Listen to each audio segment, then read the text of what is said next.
ಮೊಳಗಿಸಿದ್ದಾರೆ. ಕೊಡವ ಸಂಸ್ಕೃತಿಯ ಉಳಿವಿಗಾಗಿ ಬೃಹತ್ ಪಾದಯಾತ್ರೆಯನ್ನ ಹಮ್ಮಿಕೊಂಡಿದ್ದಾರೆ.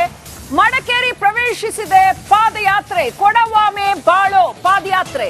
ಕೊಡವಾಮೆ ಬಾಳೋ ಪಾದಯಾತ್ರೆ ಮಡಿಕೇರಿ ಪ್ರವೇಶಿಸಿದೆ. 20,000ಕ್ಕೂ ಹೆಚ್ಚು ಕೊಡವರು ಈ ಪಾದಯಾತ್ರೆಯಲ್ಲಿ ಭಾಗಿಯಾಗಿದ್ದಾರೆ.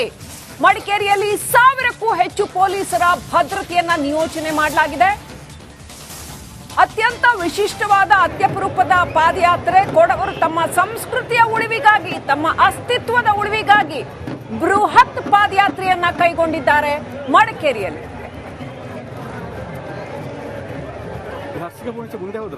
ಕಳೆದ ಒಂದು ವಾರದಿಂದ ಈ ಒಂದು ಹೋರಾಟ ಅಥವಾ ಇದನ್ನ ಚಳವಳಿ ಅಂತ ಕರಿಬಹುದು, ಅಥವಾ ಇದನ್ನ ಜನಸ್ಪಂದನ ಅಂತ ಕರಿಬಹುದು, ಅಂಥದ್ದೊಂದು ಚಳವಳಿ ನಡೀತಾ ಇದೆ.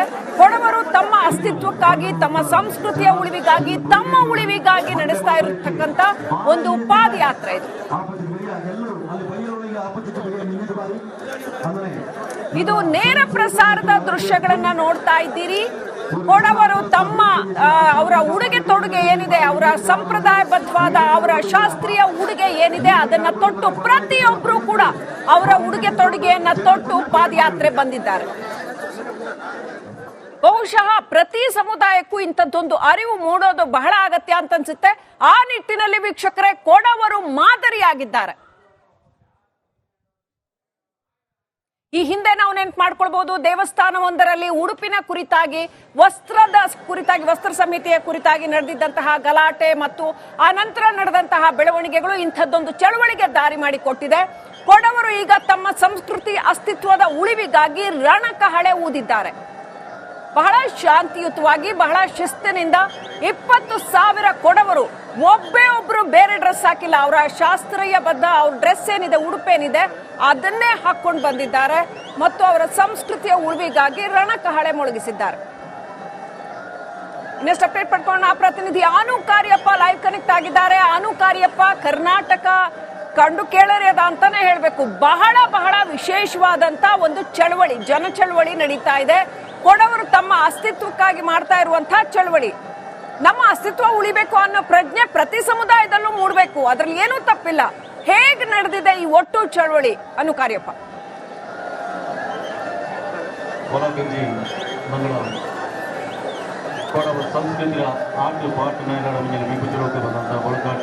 ಶ್ರೀಲಕ್ಷ್ಮಿ, ಈ 6 ದಿವಸದ ಪಾದಯಾತ್ರೆ ಏನಿದೆ, ಇದು ಇವತ್ತು ಅಂತಿಮ ದಿವಸ, 6ನೇ ದಿವಸ. ಇವತ್ತು ಮಡಿಕೇರಿಯಲ್ಲಿ ಬಂದು ಎಲ್ಲ ಸಮಾವೇಶವಾಗಿರುವಂತದ್ದು.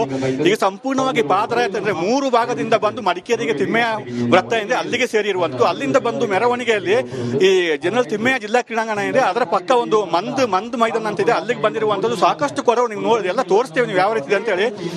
ಎಲ್ಲರೂ ತಮ್ಮ ಸಾಂಪ್ರದಾಯಿಕ ಉಡುಗೆಯಲ್ಲಿ ಮಹಿಳೆಯರು, ಪುರುಷರು ಎಲ್ಲ ಬಂದು ಸೇರಿರುವಂತದ್ದು. ಈಗ ಜಸ್ಟ್ ಬರ್ಲಿಕ್ಕೆ ಆರಂಭ ಆಗಿದೆ, ಮೈದಾನಕ್ಕೆ ಬಂದು ಸೇರ್ತಾ ಇದ್ದಾರೆ. ಯಾಕಂದ್ರೆ 3 ಭಾಗದಿಂದ ಬಂದು ಸೇರ್ಬೇಕು. ಸಾವಿರಾರು ಜನ, ನಮ್ಮ ಅಂದಾಜು ಪ್ರಕಾರ ಒಂದು 30,000ಕ್ಕೂ ಅಧಿಕ ಕೊಡವರು ಬಂದು ಸೇರಿರುವಂತದ್ದು.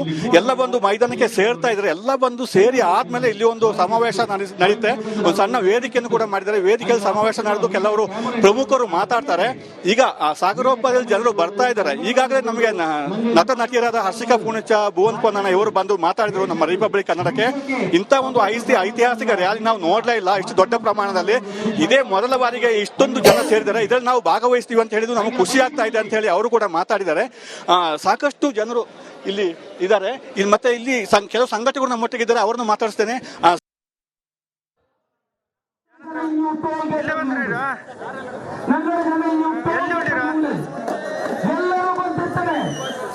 ಇತಿಹಾಸದಲ್ಲಿ ಒಂದು ಪರ್ವ ದಿನ.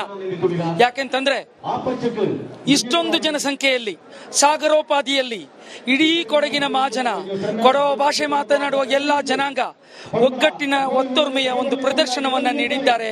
ಅದು ಈ ಕೊಡವಾಮೆ ಬಾಳೋ ಪಾದಯಾತ್ರೆ. ಈಗ 6 ದಿವಸ, ಇವತ್ತು ಕೊನೆಯ ಘಟ್ಟ, ಸಮಾವೇಶ ಆಗ್ತಾ ಇದೆ. ಯಶಸ್ವಿ ಆಯ್ತಾ? ಹೇಗೆ ಅನಿಸ್ತಾ ಇದೆ ನಿಮಗೆ ಅಂತ? ಅತ್ಯಂತ ಯಶಸ್ವಿಯಾಗಿರುವ ಒಂದು ದೊಡ್ಡ ಮಟ್ಟದ ಪಾದಯಾತ್ರೆ ಅಂತಂದ್ರೆ ಈ ಕೊಡವಾಮೆ ಬಾಳೋ ಪಾದಯಾತ್ರೆ. 2ನೇ ತಾರೀಕು ಕುಟ್ಟದಿಂದ ಹಿಡಿದು ಇಲ್ಲಿಯವರೆಗೆ ಸಾಗರೋಪಾದಿಯಲ್ಲಿ ಜನ ಬಂದು ಸೇರಿದ್ದಾರೆ. ಇವತ್ತು 30,000ಕ್ಕೂ ಅಧಿಕ ಜನ ನಮ್ಮೊಂದಿಗೆ ಬಂದು ಸೇರ್ಕೊಂಡಿದ್ದಾರೆ. ಇದು ಅತ್ಯಂತ ಯಶಸ್ವಿ ಮತ್ತು ಒಂದು ಒಳ್ಳೆಯ ಸಂದೇಶವನ್ನ ಇಡೀ ದೇಶಕ್ಕೆ, ಇಡೀ ರಾಷ್ಟ್ರಕ್ಕೆ, ಇಡೀ ವಿಶ್ವಕ್ಕೆ ನೀಡಿದೆ. ನಿಮಗೆ ನಿರೀಕ್ಷೆ ಇತ್ತ? ಇಷ್ಟೊಂದು ಜನ ಸೇರ್ತಾರೆ ನಿರೀಕ್ಷೆ ಇತ್ತ ನಿಮಗೆ? ಹೌದು, ನಾವು ಈ ಜನಸ್ತೋಮವನ್ನ ನಾವು ನಿರೀಕ್ಷೆ ಮಾಡಿದ್ವಿ. ಕೊಡವಾಮೆಗೆ, ಕೊಡವರ ಅಸ್ತಿತ್ವಕ್ಕೆ ಪೆಟ್ಟಾಗಿರೋ ಈ ಒಂದು ಸಂದರ್ಭದಲ್ಲಿ ಕೊಡಗಿನ ಜನತೆ ಎಚ್ಚರಗೊಂಡು ಇವತ್ತು ಒಂದು ಒಳ್ಳೆಯ ಸಂದೇಶವನ್ನ ನೀಡಿದೆ.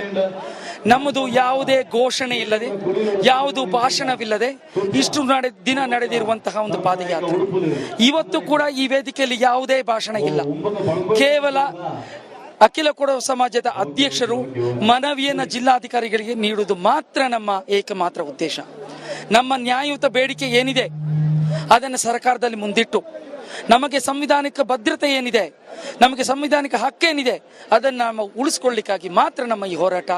ಈ ನಿಟ್ಟಿನಲ್ಲಿ ನಾವು ಇವತ್ತು ಸಫಲರಾಗಿದ್ದೇವೆ. ಸರ್ಕಾರದ ಕಣ್ಣು ತೆರೀತದೆ, ಜಿಲ್ಲಾಡಳಿತ ನ್ಯಾಯಯುತವಾದ ತೀರ್ಮಾನವನ್ನು ತಗೊಳ್ತದೆ ಎಂಬ ನಂಬಿಕೆ ಕೂಡ ನಮಗಿದೆ. ಶ್ರೀಲಕ್ಷ್ಮಿ, ಇದು ಸಂಘಟಕರು ಮಾತಾಡಿರುವಂತದ್ದು. ಅಂದ್ರೆ ನಮ್ಮ ಏನು ಪಾದಯಾತ್ರೆ ಇತ್ತು 6 ದಿವಸ ಯಶಸ್ವಿ ಆಗಿದೆ, ಅಷ್ಟೊಂದು ಜನಸ್ತೋಮ ಸೇರಿದ್ದಾರೆ. ಮತ್ತೆ ಇಲ್ಲಿ ವೇದಿಕೆ ಕಾರ್ಯಕ್ರಮ ಯಾವುದೂ ಇಲ್ಲ. ಅಂದ್ರೆ ಜಿಲ್ಲಾಧಿಕಾರಿಗಳನ್ನ ಇಲ್ಲಿ ಕರೆಸಿ ಅವರಿಗೆ ಮನವಿಯನ್ನು ಕೊಡ್ತೀವಿ. ಮನವಿ ಕೊಟ್ಟರೆ ನಮ್ದು ಪಾದಯಾತ್ರೆ ಎಂಡ್ ಆಗುತ್ತೆ, ಮತ್ತೆ ಯಶಸ್ವಿ ಆಗಿದೆ. ಸರ್ಕಾರದ ಗಮನಕ್ಕೆ ತರಲಿಕ್ಕಾಗಿ ಇದೊಂದು ಈ ದೊಡ್ಡ ಮಟ್ಟದ ರ್ಯಾಲಿ ಮಾಡಿರುವುದು. ಇಂಥ ಐತಿಹಾಸಿಕ ರ್ಯಾಲಿ ಸಕ್ಸಸ್ ಆಗಿದೆ ಅಂತ ಅವರು ಹೇಳ್ತಾ ಇದ್ದಾರೆ. ನೀವು ಮತ್ತೊಮ್ಮೆ ತೋರಿಸ್ತೇವೆ, ಜನಗಳು ಬರ್ತಾ ಇದ್ದಾರೆ ಅಂತದ್ದು.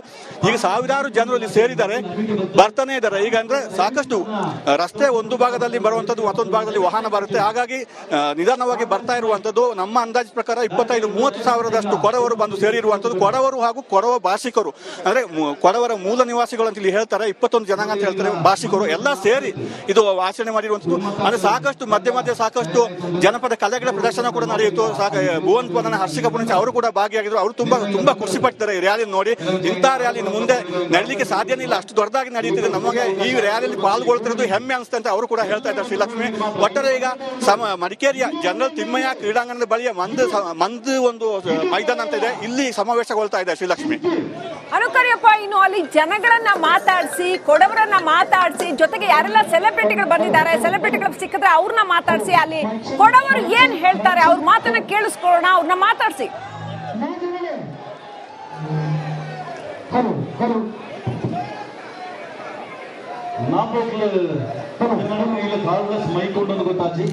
ಶ್ರೀಲಕ್ಷ್ಮಿ, ನಾವು ವೇದಿಕೆ ಮೇಲೆ ಇತ್ತು ಮಾತಾಡ್ತಿದ್ವಿ, ಎಲ್ಲ ಕೆಳಭಾಗದಲ್ಲಿ ಇದ್ದಾರೆ. ಈಗ ಮಾತಾಡ್ಸ್ಲಿಕ್ಕೆ ಪ್ರಯತ್ನ ಮಾಡ್ತೇನೆ ಅವ್ರನ್ನ. ಇಲ್ಲಿ ಒಂದು ನಿಮಿಷ ಮಾತಾಡ್ತೀರಾ? ನೀವು ಎಲ್ಲಿಂದ ಬಂದಿದ್ದ ಹೇಳಿ, ಎಲ್ಲಿಂದ ಬಂದಿದ್ದು? ನಾವು ಬಾಳೆಲೆ ಕೊಟ್ಟಗೆರೆಯಿಂದ ಬಂದಿದ್ದು. ನಮ್ಮ ಇದ್ರ ಬಗ್ಗೆ ನಮ್ಮ ಒಂದು ಹೆಮ್ಮೆ ಇದೆ, ಪ್ಲಸ್ ನಮಗೊಂದು ಬೇಸರನೂ ಆಗಿದೆ ಇದ್ರ ಬಗ್ಗೆ, ಡ್ರೆಸ್ಸಿನ ಬಗ್ಗೆ. ಆದ್ರೆ ಇವಾಗ ಏನು ತೊಂದರೆ ಏನಿಲ್ಲ. ಇವಾಗ ನಮ್ಮ ಒಳ್ಳೆ ಒಂದು ನಮ್ಮ ಇದನ್ನ ತೋರಿಸಿದೀವಿ.